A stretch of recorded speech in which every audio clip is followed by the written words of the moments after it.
반갑습니다. 이번 한 주도 잘 지내셨나 모르겠네요. 여러분은 언제가 가장 행복하세요? 저는 아침에 요가를 할 때 마지막 2, 3분 정도 누워서 휴식을 취하는 그 시간이 정말 행복하거든요. 분명 같은 2, 3분인데 마치 2, 3시간 정도 잠들었다가 깨어난 그런 기분이거든요. 몸의 피로가 싹 풀리고 마음도 정화되는 그런 느낌적인 느낌. 오늘은 지난 시간에 이어 행복해지려는 관성 2번째 시간 함께 해보도록 할게요.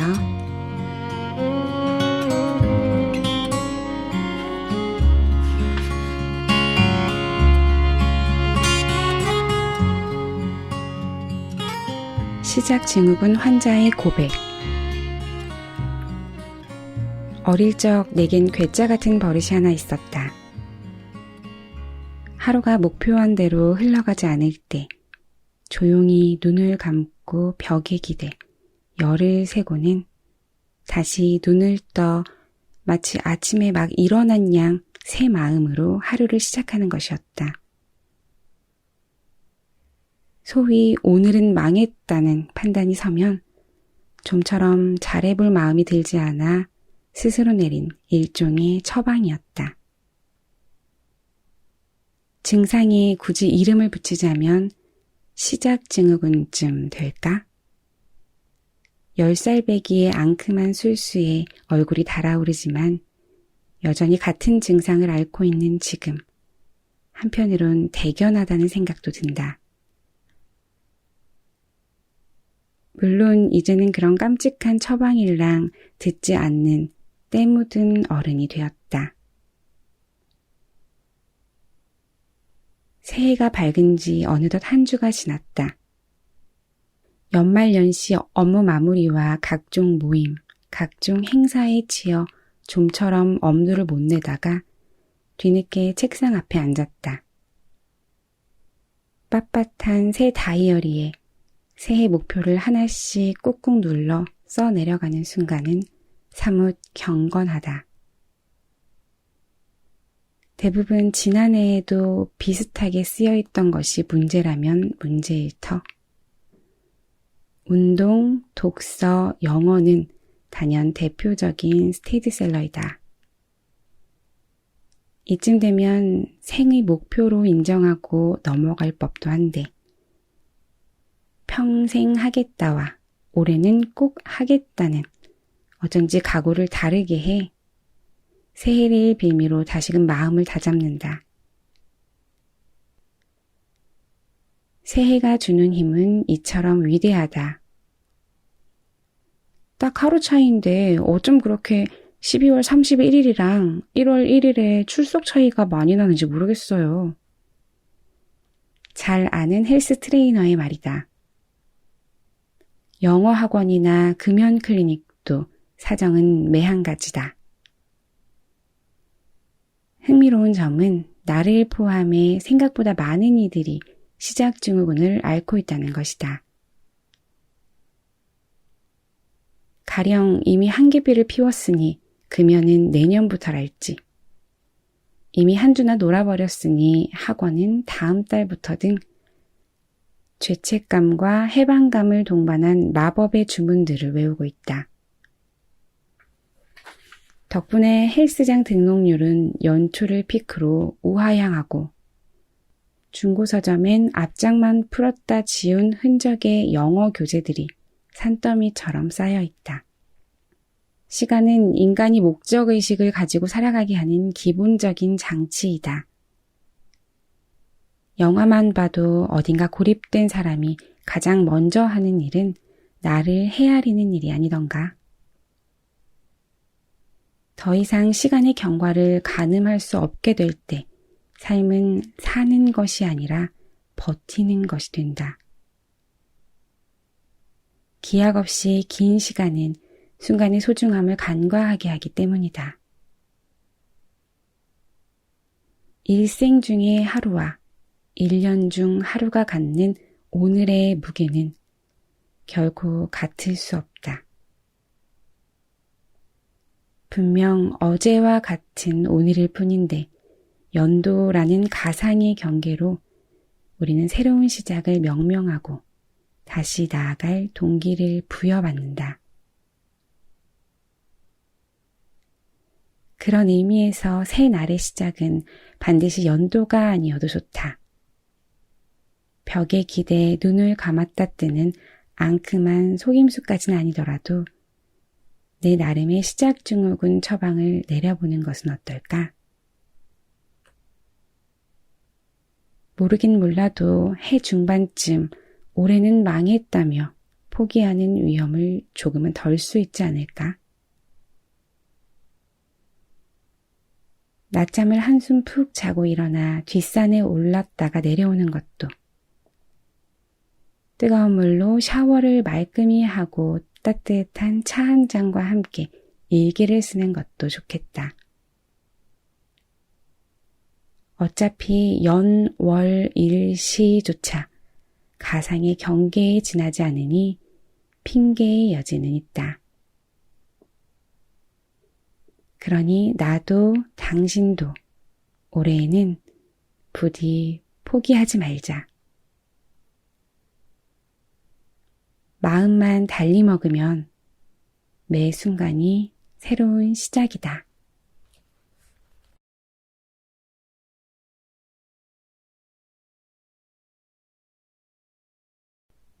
그 많던 꿈들은 어디로 갔을까?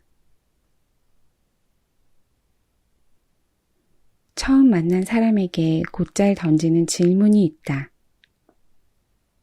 취미가 어떻게 되세요? 얼핏 소개팅 멘트 같지만 상대를 이해하기에는 이만한 게 없다. 그러다 보면 의외로 취미가 같아 급속도로 친해지기도, 첫인상과는 전혀 다른 상대의 모습을 발견하기도 한다. 가령 한없이 수줍어 보이는 동료가 주짓수를 한다든지, 항상 무리 속에 섞여 음주가무를 즐기던 친구가 알고 보니 주기적으로 홀로댐을 필요로 하는 사람이라 틈만 나면 혼자 카페로, 여행지로 도망을 간다든지, 겉으로는 알 수 없는 타인의 이면을 파악하는 데 있어 취미는 상당히 많은 구체적인 정보를 함축적으로 제공한다.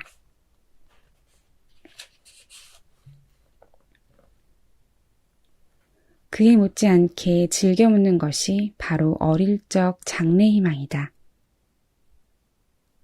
취미가 타인과의 관계를 여는 지름길이라면 장래희망은 잠시나마 마주 앉은 이의 역사를 들여다보게 하는 앨범이다. 어릴 때 장래희망이 뭐였어? 하고 물으면 대개는 당황한다. 어릴 때? 머뭇거리며 내놓은 답변은 뜻밖인 경우가 많다. 나 대통령이었던 것 같아. 대통령이 되지 못한 마케터 친구는 서울 강남역 언저리에서 사교육 시장의 부흥을 위해 힘쓰고 있다. 나의 장래희망은 시시각각 변했다. 어린 시절 내 꿈은 화가였다. 생일 선물로 스케치북을 박스채로 받았던 때였다. 그려봤자 예쁜 옷을 입은 공주나 세일러문 정도였지만 종종 주변에서 그림을 부탁하곤 했으니까 자질은 충분한 줄 알았다. 머리가 크면서 화가는 그런 그림을 그리지 않는다는 것을 알게 되었다. 그 다음은 선생님이었다. 공부를 제법 했고 친구들이 모르는 문제를 물어오면 알려주는 것도 퍽 좋아했다. 그 꿈은 꽤 긴 시간 이어져 좋은 선생님으로 구체화했다. 그랬던 어느 날 한 악명 높은 선생님의 말 한마디로 그 꿈은 산산조각 났다. 나도 옛날에는 니들 혼내고 뒤돌아서 울고 그랬어.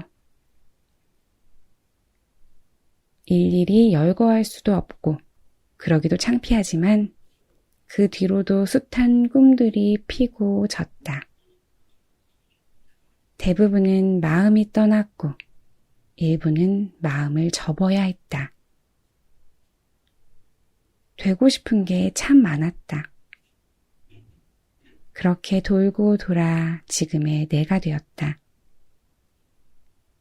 만족스러운 직장에서 원하는 일을 하고 있으니 감사한 일이지만 내 꿈의 역사를 살펴보면 종종 괴리감이 들 때도 있다.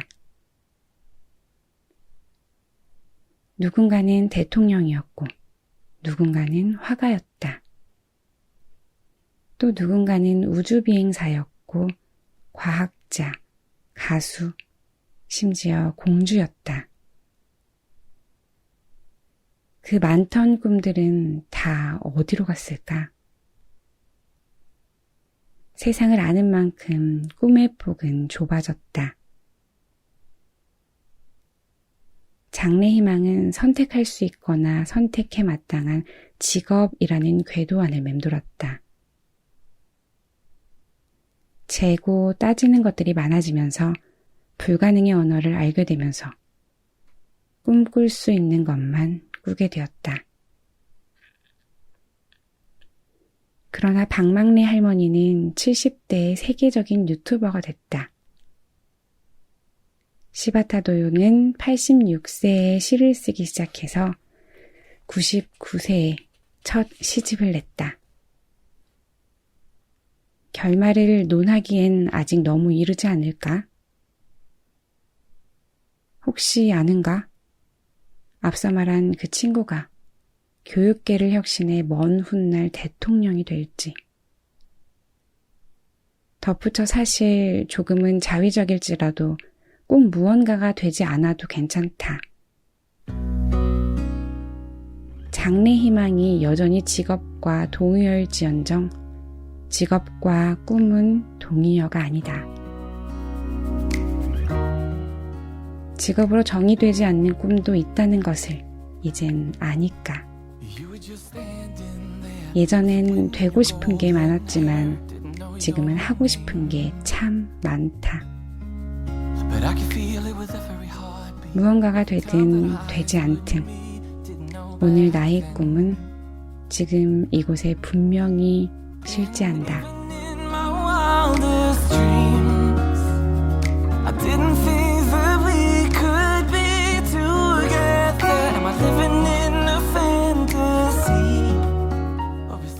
어릴 때 여러분은 장래희망이 어떤 거였어요? 그럼 지금 당신의 꿈은 무엇인가요? 그 꿈을 이루었던, 이루지 않았던, 혹은 이루지 못했던 분명한 건 오늘 내 가슴 속에 그 꿈이 있으면 그거면 되는 것 같아요. 저도 그 꿈을 실현하기 위해 오늘도 행복하겠습니다. 여러분도 행복하세요. 잘 자요. 안녕. Here at the bottom, I hope that you finally see I'm not good enough.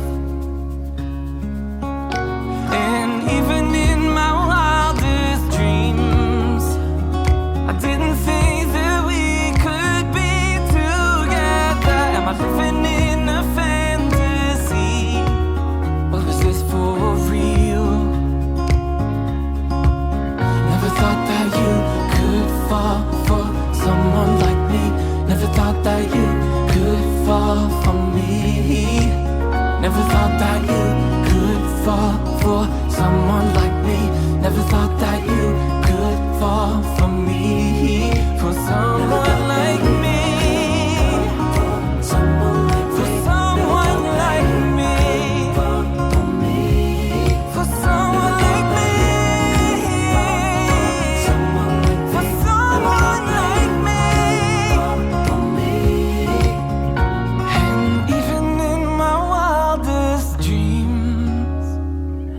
didn't think that we could be together. Am I living in a fantasy, or is this for real?